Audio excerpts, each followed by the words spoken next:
Bienvenidos a Vox Ultratumba, donde discuto temas de religión, filosofía, política y cultura.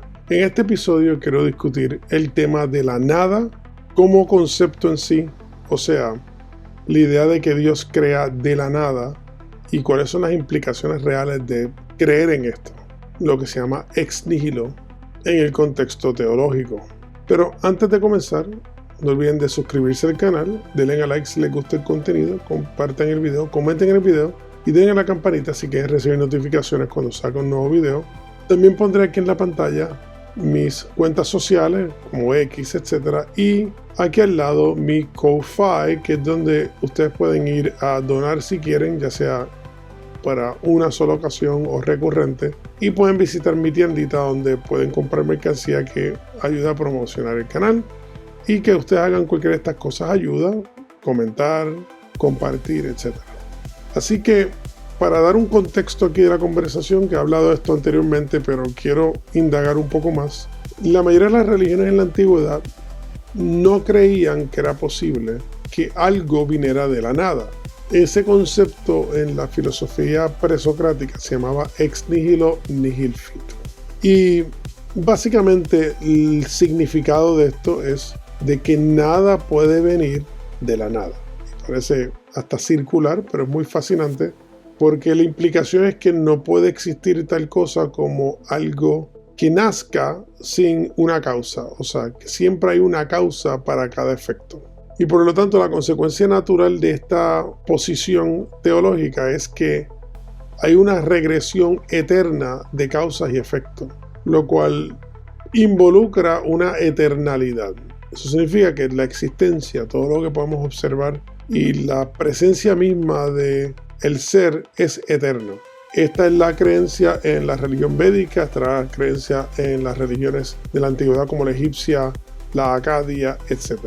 La observación del universo y el análisis filosófico implicaba de que como no es posible que algo venga de la nada, porque ninguna de nuestras experiencias, ya sea pragmática de observación y experiencia filosófica, o sea, usando la lógica y la razón, nos lleva a la conclusión de que los universales existen y que estos universales tienen como que una regresión eterna de causa y efecto, y por lo tanto la implicación es que siempre ha existido y que no ha habido un punto en el cual no exista. Pero en la era del platonismo en particular, vamos a concentrarnos en el occidente. Empieza a haber una especulación sobre el mundo de las formas, o sea que las formas o los universales, las esencias que existen aquí, tienen una raíz trascendente que informa esta realidad. Y la pregunta entonces es si existen dichos universales, que la filosofía los asume. De hecho, lo asumimos siempre todos cuando hablamos. Estamos asumiendo universales. La lógica, la razón, el lenguaje, el sentido, etc. Las cosas hacen sentido porque se asume un universal.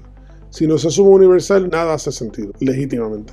Así que cualquier cosa como esta que estamos haciendo, que yo le estoy dando información en YouTube y ustedes la reciben y la interpretan y la piensan, etc. Todo esto es un intercambio que estamos manejando universales o esencias universales. Todo argumento, todo debate asume categorías trascendentes filosóficas de las cuales derivamos significado. Significado en sí es una categoría metafísica, no es algo palpable. Pues Platón está hablando de que todo esto proviene de un mundo de formas que está fuera del tiempo y el espacio, y de ahí derivamos esto. En la época de Platón no necesariamente está planteando que es totalmente separado de la existencia, pero está planteando de que está en una categoría diferente de existencia. Y eso es importante porque con el tiempo se va desarrollando el neoplatonismo, y el neoplatonismo está interesado en separarlo aún más, planteando que la mayoría de las reglas de esta existencia no le aplican de la misma manera a ese ámbito de existencia donde están las formas originales, donde está la pureza y la perfección, etc. Eso se convierte en lo que se llama un mundo ideal, en el cual existen estas categorías, existen los universales, pero están en la categoría de ideal, o sea que existen sin fallas, sin problemáticas de tiempo y espacio, sin alteraciones o modificaciones, sin consideraciones de contexto. Están en su forma más pura.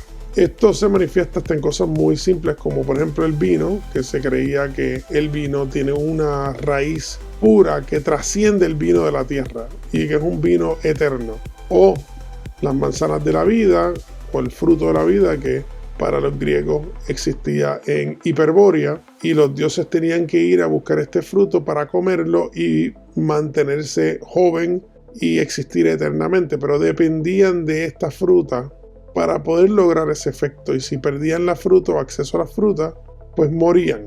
Eso también se da en lo nórdico, en donde los Edas están las manzanas de Idun, que es la diosa que controla el fruto de la vida, y en un momento dado Loki, el dios, vamos a decir, malo de la historia, aunque no es malo siempre, en muchas ocasiones salva a los dioses, pero para generalizar tiende a ser el personaje antagonista en la historia. Él se roba a Idun y por lo tanto la capacidad de adquirir los frutos, y los dioses empiezan a envejecer y se ponen débiles, etcétera, y crea todo una problemática en el mundo de los dioses, en el cielo, para decir una terminología. Así que vemos que existen las manzanas ideales y están las manzanas reales, o las manzanas que vemos aquí. Está el vino ideal y está el vino que tenemos aquí. En lo védico está el río ideal o en las aguas ideales, y cómo llegan aquí a nuestra tierra, bajando por el Himalaya, de la cabeza de Shiva, etc. Y nosotros tenemos pues lo que sobra. Pero sí existe el Ganga eterno, que es el río principal del contexto védico. Similarmente, pues estos ideales son posiciones de las formas, pero un poquito más puras o más perfectas. Así que ya el neoplatonismo lo estamos viendo de lo trascendente a lo ideal. En el cristianismo pasa algo muy fascinante, que es que hay una adopción de ciertos conceptos del neoplatonismo, y hay una adopción también del contexto fariseico y de los saduceos, el cual se está empezando ya a cuestionarse si existe inclusive el alma, porque el alma es conceptualmente el ideal del espíritu. Está el cuerpo, pero también está el espíritu, que es el que anima la materia, que es el cuerpo, y este espíritu es algo que tienen los animales también, que es lo que le da vida a las cosas. Pero está el alma, que es la forma idealizada del espíritu, que identifica a la persona, y esa alma, la pregunta es, ¿cuál es la raíz de su existencia? Si la raíz de su existencia es Dios o los dioses o el mundo de la forma, pues esa alma no puede morir, por ex nihilo nihil fit implica que esa alma tiene que existir eternamente, pues no puede ser creada, porque tiene las características del ideal, de lo perfecto. Pero ya muchas de estas escuelas en Jerusalén, que son parte de la religión del Segundo Templo, que tiene diferentes sectas, algunas de las sectas creían que el alma no existía y que el yo es únicamente una combinación de espíritu y materia, que cuando muere queda en la tumba y tiene que ser levantado de la tumba en el punto de la resurrección, que eso varía por la secta, ¿qué significaba eso? Porque el alma no trascendía el cuerpo, no existía tal cosa como un alma. Claro, el cristianismo acepta el alma y por lo tanto combina estas ideas para engendrar la noción de que el alma es creada en el momento de la concepción, para que cada ser tenga una entidad trascendente, ideal, que representa el yo, pero a la misma vez es creada, es una criatura, no es eterna, como se ve en lo védico y se veía en la cultura pagana antigua. Por lo tanto, ya ahí entra la discusión entonces que si no hay una causa eterna que se refleja en un efecto que a su vez se refleja en una causa, entonces tiene que haber una primera causa. Pero para llegar a una primera causa se hace la pregunta clásica de que quién hizo esa causa. O sea, si el argumento es que todo requiere una causa, que es lo que dice el planteamiento filosófico antiguo, ¿cómo tú puedes justificar la posición de que encontraste una primera causa que no es causada, que simplemente salió de la nada? Y la contestación es que filosóficamente es muy difícil hacer ese caso de forma convincente, a menos que uno tome esa entidad como una entidad totalmente separada de la existencia que conocemos nosotros. Apelar al misterio. Sí, aquí en nuestro universo todo tiene una causa, y esa causa en su vez tiene su causa, y regresivamente. Y sí, esa es nuestra experiencia aquí. Sin embargo, hay una entidad que está en otra categoría ontológica, que está en otro mundo, en otra realidad conceptual, en la cual puede ser causa sin haber sido causado. La pregunta, ¿quién hizo a Dios? Y cuando pregunta, pues, Dios X. ¿Y quién hizo Dios X? Porque no puede haber un Dios X sin que alguien lo haya creado. Pero eso se llama la eterna regresión. Pero alguien dice, no, pero hay una causa y esa causa es externa a todos los otros efectos. Para poder llegar ahí tiene que hacerse una cosa que se llama en filosofía, que es el brinco causal. Que es que llegamos a un punto en el cual de ahí en adelante, para poder llegar a esa conclusión hay que hacer un brinco. Brincar una causa y llegar a una primera causa. Y eso requiere dualismo, que es la separación de nuestra realidad creada, material, como la quisiéramos llamar, y un mundo idealizado externo en la cual las reglas son diferentes y hay un vacío, un abismo entre ese mundo y nuestro mundo. Y esos dos mundos no pueden cruzarse porque no están en el mismo ámbito. Por eso es que en el catolicismo, por ejemplo, no tiene la visión beatífica porque uno está viendo al otro lado de ese vacío. Pero uno nunca entra más allá del vacío a la esencia de Dios. Uno nunca va a ser parte de la esencia de Dios. Porque Dios en esencia es una entidad que está autónoma, separada y es neta, pura, en su origen, en su base. Es la primera causa y todo lo demás es un efecto. Y eso que está en el medio le llaman la nada. Lo interesante de la nada es que es casi imposible conceptualizarla. Porque desde el origen de la palabra nada, y pondré la etimología, siempre pongo esas cosas en mis notas y pondré la etimología de la palabra en la parte de abajo de las notas, simplemente implicaba la falta de algo específico. O sea, cuando falta algo que se supone que esté, la palabra nada es la que se utilizaba para describir esa circunstancia. Si la casa no tiene muebles, uno dice ahí no hay nada. Porque no está contando los anaqueles, no está contando inclusive la nevera o la estufa o los pisos de madera o un montón de factores, las ventanas, etc. Eso no cuenta porque el decir nada implica nada de lo que uno espera que esté dentro de un apartamento encima de lo que ya viene con el apartamento. Lo mueble de lo inmueble como sería en derecho. Lo que es inmueble no lo cuentan como algo y por lo tanto cuando no hay muebles, solo hay inmuebles, se le llama nada. Igual que persona. Puede haber un apartamento que tenga un perro y la persona debe decir ahí no hay nadie porque el perro no cuenta como alguien. El término nada únicamente está indicando cuando falta algo que se espera que esté. Como sea que describamos eso, ¿verdad? Porque si hay una cultura que piensa que el perro es una persona, pues no va a decir que en la casa no hay nadie. Ahí está el perro. Pero una cultura que no encuentra el perro como persona, ahí no hay nadie. Similarmente en el universo, usualmente lo que se llamaba el espacio vacío, de hecho usamos el término espacio, era específicamente la noción de que hay como que algo entre medio de objetos, pero que estaba falto de cosas.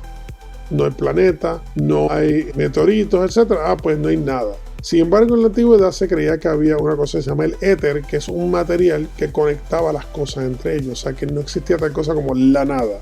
Y muy interesantemente hoy día pues existen cosas como la energía oscura y la materia oscura, que son vistos como, especialmente la materia oscura, como un tipo de éter que une, como una pega, planetas y sistemas planetarios que no deberían estar juntos, pero están pegados con esta sustancia que se le llama materia oscura, que en mi opinión es básicamente renombrar el éter para hacer sentir a la gente moderna cómoda con el hecho de que están diciendo lo mismo que decían los antiguos. Pero el punto es que es muy difícil para la mente humana identificar el vacío, que es la nada, a menos que sea la falta de algo. Por ejemplo, en ese brinco causal de la filosofía para llegar a ese Dios que trasciende, que es básicamente un dualismo, porque el dualismo es eso mismo, está este mundo y ese otro mundo que no están unidos realmente y que a lo mejor hay un brinco causal, pero eso es la única conexión que está entre medio en ese abismo, es la falta de algo. En el caso filosófico es la falta de explicación, por eso hay una apelación al misterio. Cuando filosóficamente no tienes una contestación para por qué algo, pues se contesta con el misterio. Es un misterio, porque es una forma de resolver el problema. Pero antes de que hubiera todo este desarrollo filosófico de la idea de absoluta simplicidad divina, Dios era inminente porque la existencia misma era parte de la naturaleza de Dios y por lo tanto no había un brinco causal y por lo tanto no existe tal cosa como la nada, porque toda la existencia es Dios misma. Y puede haber distinción interna dependiendo de la escuela de pensamiento, ¿verdad? Porque en otras palabras puede haber que la totalidad tiene una personalidad, es Dios por ejemplo, Pero dentro de Dios, de su existencia, existimos nosotros, existe la materia, existe la energía, la electricidad, etc. Y es simplemente parte del cuerpo, de la existencia de Dios mismo. Pero puedes identificar las partes. No es que todo es una cosa y se confunden entre ellas. O que la variedad es un tipo de ilusión, sino que es visto como que es parte de la realidad cósmica en la que vivimos y Dios es parte de esa realidad y nosotros somos parte de esa realidad y hay separación y unidad conceptualmente y literalmente en muchos casos. Ahí no hay vacío, ahí no hay la nada, ahí no hay brinco causal. Todo es parte de una cosa, lo que se podría llamar el panenteísmo y el panteísmo. Son dos concepciones diferentes. Pero nuevamente, la nada no es algo que se puede conceptualizar. ¿Por qué esto importa para poder cerrar y no hacer el video muy largo? Es porque en la modernidad se ha rechazado el concepto de Dios, específicamente el concepto de Dios cristiano, que es un Dios que está en otro ámbito, que crea de la nada, ex nihilo, una negación de la filosofía antigua, que sea que no es posible crear de la nada, porque nada viene a la nada. En el sistema cristiano, Dios crea de la nada, es una doctrina primaria del sistema, pero la modernidad niega la idea de que Dios creó algo y dicen que todo vino de la nada, lo cual es fascinante porque están afirmando exactamente lo mismo que afirma el cristiano, pero le están quitando personalidad a esa nada, eso es todo. Porque ese Dios que está al otro lado de ese vacío no se puede describir, porque al describirlo estamos violentando su esencia, porque es una entidad que no se puede describir, está fuera de nuestra noción, por eso está ese otro lado de ese vacío. Y eso es la nada. Por lo tanto, esa filosofía consecuentemente va a llevar a un tipo de ateísmo, porque lo único que uno tiene que hacer es simplemente cancelar ese vacío por otro vacío y ya tienen la misma idea. La idea de que algo puede salir de la nada. Y entonces, pues realmente, cuando el ateo está hablando de que no creen esas estupideces de la religión, como ellos le dicen, pero entonces creen que de la nada viene algo, están en la misma posición neoplatonista, particularmente cristiana, de creer que de la nada puede salir algo. Porque nadie en la antigüedad creía eso. O sea, en otras palabras, si tú pones un filósofo presocrático o pones un teólogo védico y lo pones al frente de una persona moderna que no cree en Dios y no cree en nada, y para ellos esto sería incomprensible e ilógico. Eso es muy fascinante para mí cómo tú puedes tener una ideología que plantea de que la nada existe cuando no lo pueden probar, porque la mente humana pienso que se le hace casi imposible pensar en eso. El describir la nada en sí es ya algo. Decirle nada es algo. O sea, no pienso que es posible tener la nada y derivar de la nada algo, y que de ese algo que se deriva de esa nada a la misma vez no tiene ninguna conexión con la nada. O sea, en otras palabras, la nada se convierte en un ente creativo, o sea, que es algo, y que engendra, pero a la misma vez no tiene conexión con ella. Para mí el punto es que esto es ilógico, porque estás tratando de mantener 3 o 4 conceptos simultáneos que realmente no son armoniosos, porque es mucho más fácil simplemente nombrar esa nada, y en el momento que nombras esa nada ya tienes un Dios. Entonces realmente la negación del Dios y reemplazar ese Dios de la nada por una nada es lo mismo, simplemente cambiarle el nombre. Pero yo sí puedo decir que para mí es mucho más razonable el planteamiento de Ex Nihilo Nihil Fit, que plantea de que no es posible conceptualizar la nada y por lo tanto no es posible que de la nada venga algo. En otras palabras, siempre hay algo, siempre existe, y la existencia en sí regresivamente es eterna y cíclica, para usar una terminología, y por lo tanto la existencia de Dios misma se manifiesta en nuestras vidas y hay una inminencia de la deidad. Dios no es una entidad incomprensible, vacua, externa, imposible de ligar, sino que es una entidad inminente que representa y es los universales, las categorías, los trascendentes, pero dentro de sí mismo. Y pienso que como concepto teológico es superior. En el cristianismo hay ciertas escuelas que han asumido esta postura, como Orígenes, por ejemplo, pero no hay duda que el cristianismo se podría decir que puede verlo de esa manera, teológicamente, y que los más que se acerca serían los ortodoxos, porque aunque los ortodoxos sí creen que hay una separación, creen en la doctrina, la distinción entre las esencias y las energías. Y esa concepción energética de Dios que cruza ese vacío con un puente energético significa que tú puedes tener un contacto directo con la esencia de Dios, no está separado. Pienso yo que es básicamente una forma de armonizar esa idea y traer el panenteísmo de la antigüedad, que era monista, y mantenerlo en el cristianismo sin requerir un dualismo radical y un divorcio completo entre la existencia que nosotros conocemos y Dios mismo, que básicamente eventualmente lleva a un tipo de ateísmo y secularismo radical. Así que, bueno, quería poner estas cosas en la mesa. Si están en desacuerdo, me dejan un comentario y me dicen por qué, o si tienen una perspectiva diferente. A mí me gusta leer diferentes perspectivas, las respeto todas, pero siempre estoy abierto a discutir las cosas y a pensarlo de otra manera. Así que no olviden de suscribirse al canal, denle a like si les gusta el contenido, compartan el video, comenten el video y denle a la campanita así que reciben notificaciones cuando saco un nuevo video. Así que muchas gracias por estar conmigo. Nos vemos en la próxima.